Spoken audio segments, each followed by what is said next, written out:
Mateo capítulo 5. El Sermón del Monte. Cierto día, al ver que las multitudes se reunían, Jesús subió a la ladera de la montaña y se sentó. Sus discípulos se juntaron a su alrededor. Las bienaventuranzas. Y él comenzó a enseñarles: Dios bendice a los que son pobres en espíritu y se dan cuenta de la necesidad que tienen de Él, porque el reino del cielo les pertenece. Dios bendice a los que lloran, porque serán consolados. Dios bendice a los que son humildes, porque heredarán toda la tierra. Dios bendice a los que tienen hambre y sed de justicia, porque serán saciados. Dios bendice a los compasivos, porque serán tratados con compasión. Dios bendice a los que tienen corazón puro, porque ellos verán a Dios. Dios bendice a los que procuran la paz, porque serán llamados hijos de Dios. Dios bendice a los que son perseguidos por hacer lo correcto, porque el reino del cielo les pertenece.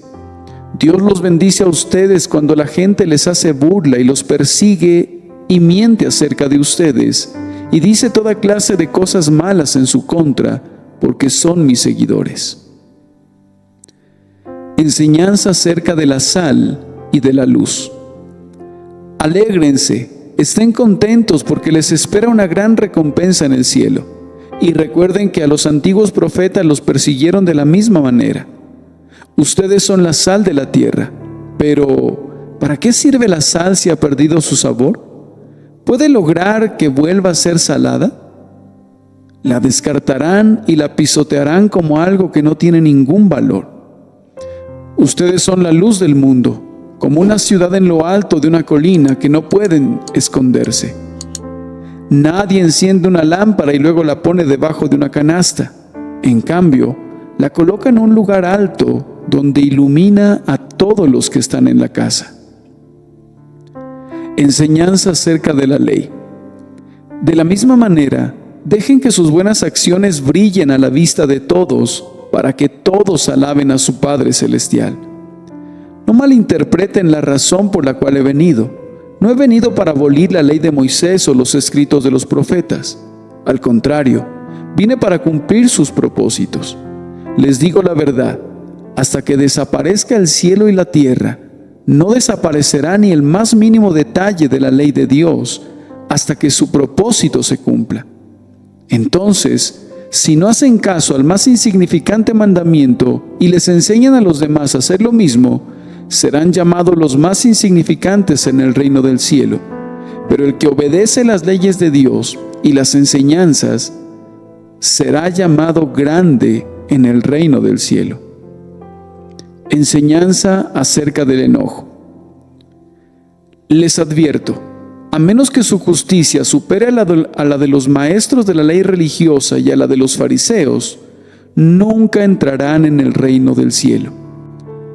Han oído que a nuestros antepasados se les dijo: no asesines. Si cometes asesinato, quedarás sujeto a juicio. Pero yo digo, aun si te enojas con alguien, quedarás sujeto a juicio. Si llamas a alguien idiota, corres peligro de que te lleven ante el tribunal. Y si maldices a alguien, corres peligro de caer en los fuegos del infierno. Por lo tanto, si presentas una ofrenda en el altar del templo y de pronto recuerdas que alguien tiene algo contra ti, deja la ofrenda allí en el altar, anda y reconcíliate con esa persona. Luego ven y presenta tu ofrenda a Dios. Cuando vayas camino al juicio con tu adversario, resuelvan rápidamente las diferencias.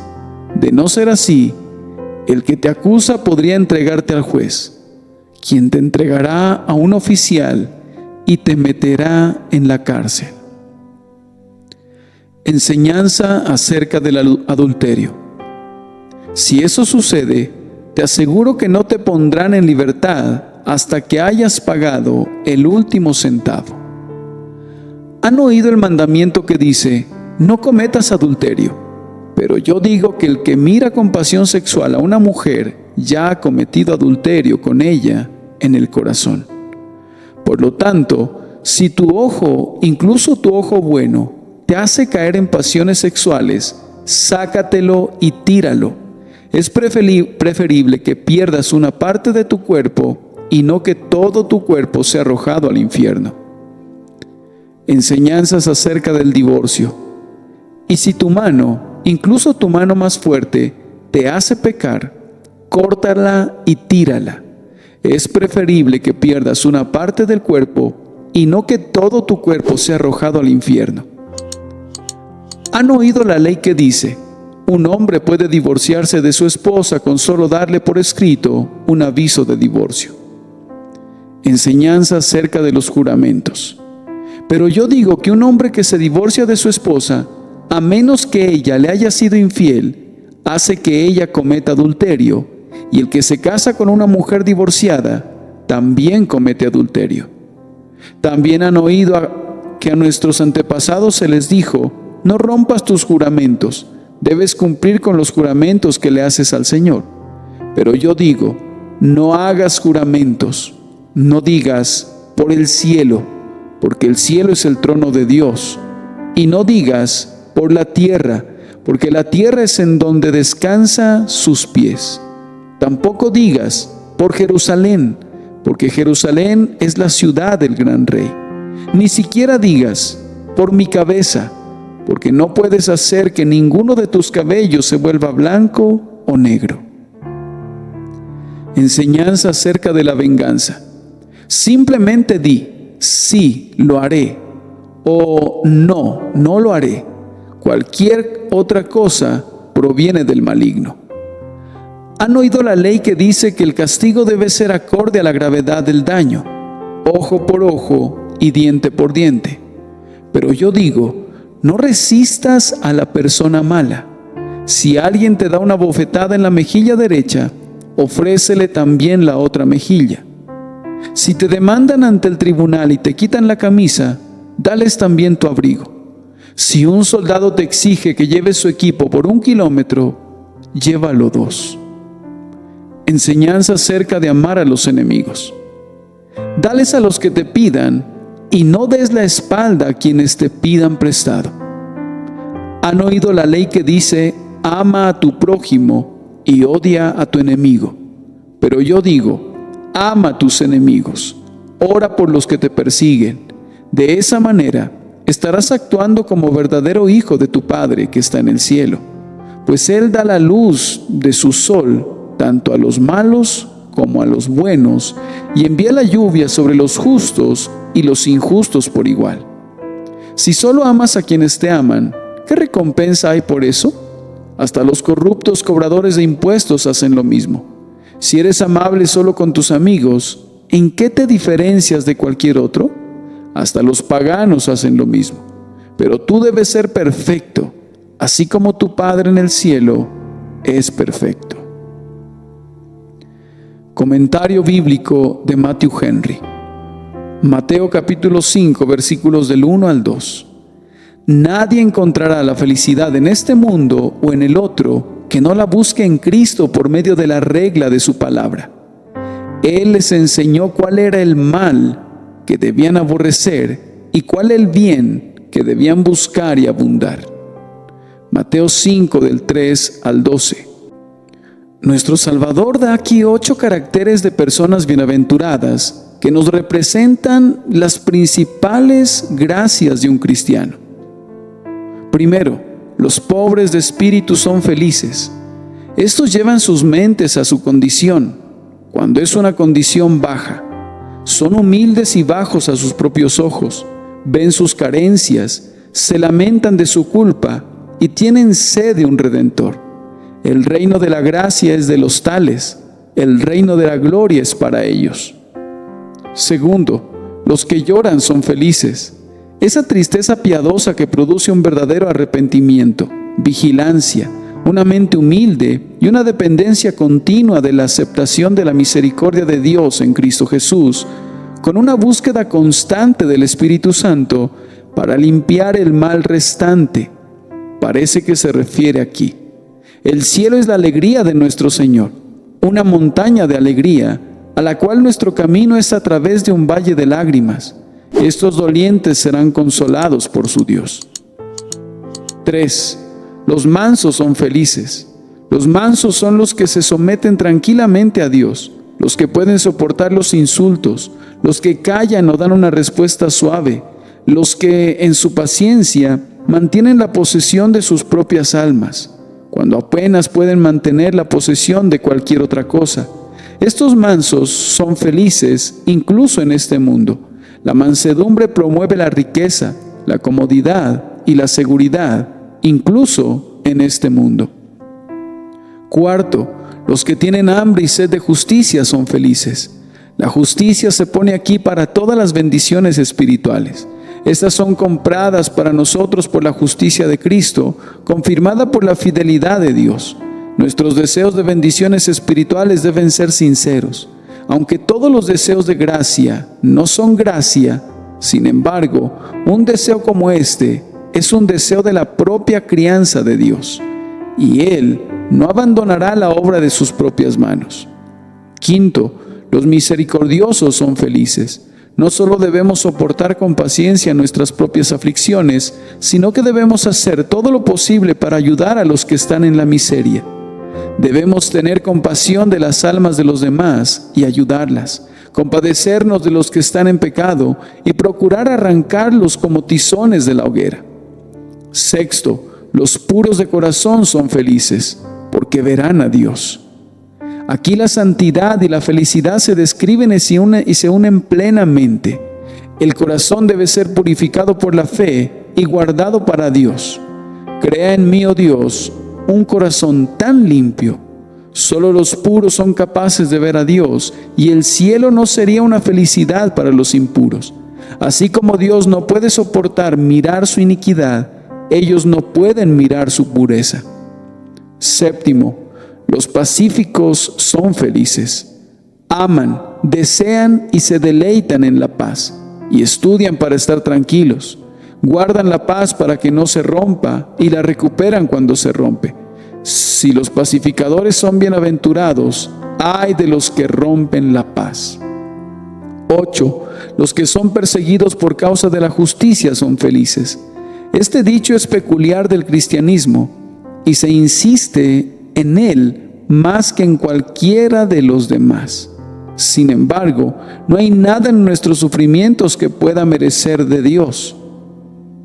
Pero Dios proveerá que los que pierden por Él, aunque la vida misma, no pierdan por Él al final. Bendito Jesús, qué diferentes son tus máximas de las de los hombres de este mundo. Ellos llaman felices a los orgullosos y admiran a los alegres, a los ricos, a los poderosos y a los victoriosos. Que encontremos la misericordia del Señor, que seamos poseídos como hijos suyos y heredemos su reino. Con estos goces y esperanzas podemos acoger alegremente las circunstancias bajas y dolorosas. Mateo 5 del 13 al 16. Vosotros sois la sal de la tierra. La humanidad sumida en la ignorancia y la maldad era como un vasto montón a punto de putrefacción, pero Cristo envió a sus discípulos con su vida y sus doctrinas para sazonar con conocimiento y gracia. Si no son como deberían ser, son como la sal que han perdido su sabor. Si un hombre puede asumir la profesión de Cristo y sin embargo permanecer sin gracia, ninguna otra doctrina, ningún otro medio puede hacerlo provechoso. Nuestra luz debe brillar, haciendo obras buenas que los hombres puedan ver. Lo que está entre Dios y nuestras almas debe guardarse para nosotros, pero lo que está abierto a la visión de los hombres debemos estudiar para que sea adecuado a nuestra profesión y digno de alabanza. Debemos aspirar a la gloria de Dios. Mateo 5, del 17 al 20. Que nadie suponga que Cristo permite que su pueblo juegue con los mandatos de la santa ley de Dios. Ningún pecador participa de la justicia justificadora de Cristo hasta que se arrepiente de sus malas acciones. La misericordia revelada en el Evangelio lleva al creyente a un autoaborrecimiento aún más profundo. La ley es la regla del deber del cristiano y se deleita en ella. Si un hombre pretendiendo ser discípulo de Cristo se alienta a sí mismo en cualquier desobediencia permitida a la santa ley de Dios o enseña a otros a hacer lo mismo, cualquiera que sea su posición o reputación entre los hombres, no puede ser un verdadero discípulo. La justicia de Cristo que se nos imputa solo por la fe es necesaria para todos los que entran en el reino de la gracia o de la gloria. Pero la nueva creación del corazón para la santidad produce un cambio completo en el temperamento y la conducta del hombre. Mateo 5, del 21 al 26. Los maestros judíos habían enseñado que el sexto mandamiento solo prohibía el asesinato. Así explicaban su significado espiritual. Cristo mostró el significado completo de este mandamiento, según el cual debemos ser juzgados en el futuro y por lo tanto debemos regirnos ahora. Toda ira precipitada es un asesinato del corazón. Por nuestro hermano aquí debemos entender cualquier persona, aunque sea muy inferior a nosotros, pues todos estamos hechos de una misma sangre. Raca es una palabra despectiva y proviene del orgullo. Tonto es una palabra maliciosa y proviene del odio. Las calumnias y censuras maliciosas son un veneno que mata secreta y lentamente. Cristo les dijo que por muy ligeros que fueran estos pecados, ciertamente serían llamados a juicio por ellos. Debemos preservar cuidadosamente el amor cristiano y la paz con todos nuestros hermanos. Y si en algún momento hay una disputa, debemos confesar nuestra falta, humillarnos ante nuestro hermano, haciendo u ofreciendo satisfacción por el mal hecho de palabra o de obra. Y debemos hacer esto rápidamente, porque hasta que no se haga esto, no somos aptos para la comunión con Dios en las santas ordenanzas. Y cuando nos preparamos para cualquier ejercicio religioso, es bueno que hagamos de ello una ocasión de seria reflexión y autoexamen. Lo que aquí se dice es muy aplicable a nuestra reconciliación con Dios por medio de Cristo. Mientras estamos vivos, estamos en el camino hacia su tribunal. Después de la muerte, será demasiado tarde. Cuando consideramos la importancia del caso y la incertidumbre de la vida, cuán necesario es buscar la paz con Dios sin demora. Mateo 5, del 27 al 32. La victoria sobre los deseos del corazón debe ir acompañada de dolorosos esfuerzos, pero debe hacerse. Todo es concedido para salvarnos de nuestros pecados, no en ellos. Todos nuestros sentidos y facultades deben mantenerse alejados de las cosas que conducen a la transgresión. Los que inducen a otros a la tentación del pecado por medio del vestido o de otras maneras, o los dejan en ella o los exponen a ella, se hacen culpables de su pecado y serán responsables de él. Si nos sometemos a operaciones dolorosas para salvar nuestras vidas, ¿qué debe tener nuestra mente cuando se trata de la salvación de nuestras almas? Hay una tierna misericordia bajo todas las exigencias divinas, y la gracia y los consuelos del Espíritu nos permitirán atenderlas. Mateo 5, del 33 al 37. No hay razón para considerar que los juramentos solemnes en un tribunal de justicia o en otras ocasiones apropiadas sean malos, siempre que se hagan con la debida reverencia.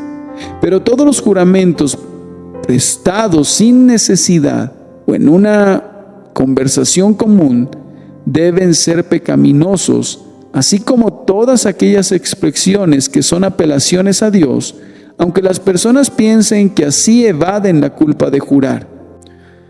Cuanto peores son los hombres, menos están obligados a jurar. Cuanto mejores son, menos los necesitan.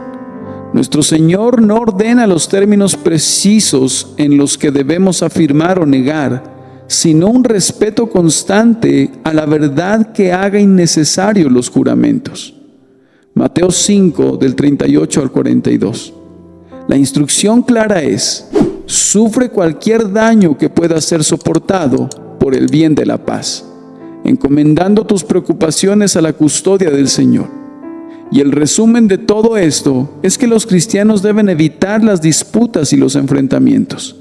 Si alguien dice, la carne y la sangre no pueden pasar por una afrenta así, que recuerde que la carne y la sangre no heredarán el reino de Dios, y los que actúan según principios correctos tendrán más paz y consuelo.